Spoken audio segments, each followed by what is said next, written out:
Hi everyone. तो आज हम बात करेंगे मेरिट लिस्ट प्रिपरेशन, जो कि सीसीएमएन की काउंसलिंग है। सीसीएमएन यानी कि जो हमारी एनआईटीज के लिए एडमिशन होने वाले हैं थ्रू आईआईटी जेम, तो उसके लिए सीसीएमएन काउंसलिंग होने वाली है। तो सीसीएमएन काउंसलिंग में जो मेरिट लिस्ट है वो किस तरीके से प्रिपेयर की जाएगी उसको ध्यान समझिए। ठीक है, तो कुछ पॉइंट है। तो फॉर द मेरिट लिस्ट सबसे पहला जो कंसीडरेशन है कि आपने the preference will be given to the candidate who has obtain a higher score in IIT से। मान लीजिए आपने एनआईटी जो है, कोई एनआईटी फिल किया, एनआईटी राउरकेला आपने फिल किया। ठीक है, तो आपने एनआईटी राउरकेला फिल किया और बाकी बच्चों ने भी एनआईटी राउरकेला फिल किया है, तो उनमें से सबसे हाईएस्ट जिसकी रैंक हो गया आईआईटी जेएम में। ठीक है, मतलब रिजर्वेशन को हटा के कह रहा हूँ मैं। रिजर्वेशन कैटेगरी में अलग चीज़ है ना। रिजर्वेशन कैटेगरी में अलग से आपको सीट अलॉट होती है, उसके लिए फिक्स को सीट होती है। बट हायर जिसका जैम होगा, जनरल ओपन कैटेगरी के बारे में बात हो रही है, सबसे ज़्यादा हाईएस्ट स्कोर जिसका होगा उसको वो रैंक सीट पहले अलॉट की जाएगी। ठीक है, फिर दूसरी बात, कुछ इंपॉर्टेंट पॉइंट है।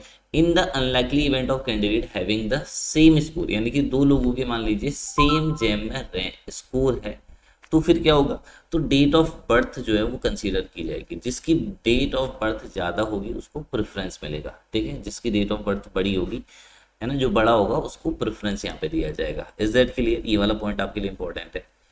In the highly unlikely event of candidate having the same common percentile, अगर उनकी परसेंटाइल सेम है, जेम स्कोर भी सेम है, डेट ऑफ बर्थ भी सेम है, rank will be consider on the basis of number general, randomly उनको दे दिया जाएगा। मतलब कोई फिक्स नहीं है। ठीक है, प्रेफरेंस कैसे भी रैंडमली दिया जाएगा, बट ये बहुत अनलाइक इवेंट है, ऐसा होने की पॉसिबिलिटी कम है। अब देखिए, तीन कैटेगरी में आपके एडमिशन होने वाले हैं, ओपन में, SC ST कैटेगरी में और ओबीसी में। तो ओबीसी के लिए कुछ सीटें फिक्स होंगी, SC ST के लिए फिक्स होंगी, बाकी जो सीटें होंगी वो जनरल में होंगी। समझ रहे हैं? बाकी जो सीटें होंगी वो जनरल में। ओबीसी और एसटी वाले दोनों ओपन कैटेगरी में पार्ट ले सकते हैं, है ना। मान लीजिए उनकी हायर स्कोर कार्ड है और उन्होंने एससी में नहीं, एससी कैटेगरी से नहीं जाना चाह रहे, तो ओपन कैटेगरी में उनको सीट मिल जाएगी। ठीक है, चाहे वो ओबीसी कैंडिडेट है चाहे SC ST कैंडिडेट है। ठीक है, और और रैंक किस बेस पे आधार होगी, मतलब स्कोर कार्ड आपने जो प्रेफरेंस फिल की है वो सबसे इंपॉर्टेंट रहेगा। मान लीजिए आपने एक ऐसी एनआईटी फिल की है जहाँ पे बहुत कम बच्चों ने फिल किया है और आपकी रैंक नीचे भी है, तब भी आपको एनआईटी मिल जाएगी।